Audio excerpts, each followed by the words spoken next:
merciful destroyer.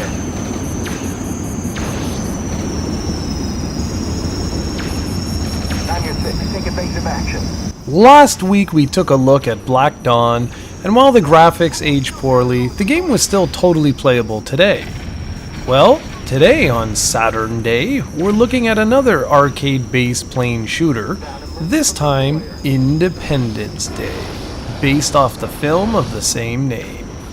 The first thing you can see is that yet again the graphics haven't aged that well, and in fact are even grainier than in Black Dawn. I always found the game lacked color, and the environments were never overly interesting. And that is still very true today in 2016. While the game was originally released in 1997, it wasn't a match to its contemporaries even back then. It was very much one of those licensed games, and you know what I mean by those, where the box art looks cool, there's some decent FMV, but overall the gameplay is just, okay. Players have the ability to select between a wide assortment of real-world fighter planes, including the A-10 Warthog, Eurofighter Typhoon, F-15 Eagle, and much, much more. While on a mission, you have a series of repetitive objectives to complete. If you take too long to complete said objectives, you'll be destroyed.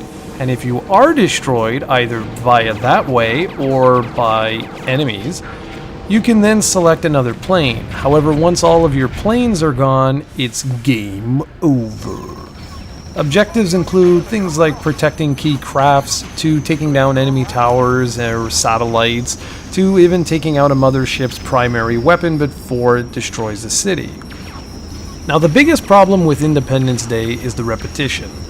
The first and third missions are exactly the same as each other, and it doesn't get that much better from there. The gameplay is fairly solid, allowing you to freely move anywhere within a 3D space. The draw distance pops enemies into view, and objectives can be a little bit cumbersome to locate until you're directly on top of them because of this. Thankfully, the radar and map are a huge help, so you'll be making use of those quite frequently. Another big problem with the game is that it's just not that much fun to play. It works well and it should be entertaining, but the repetition and lackluster graphics really bring the whole experience down.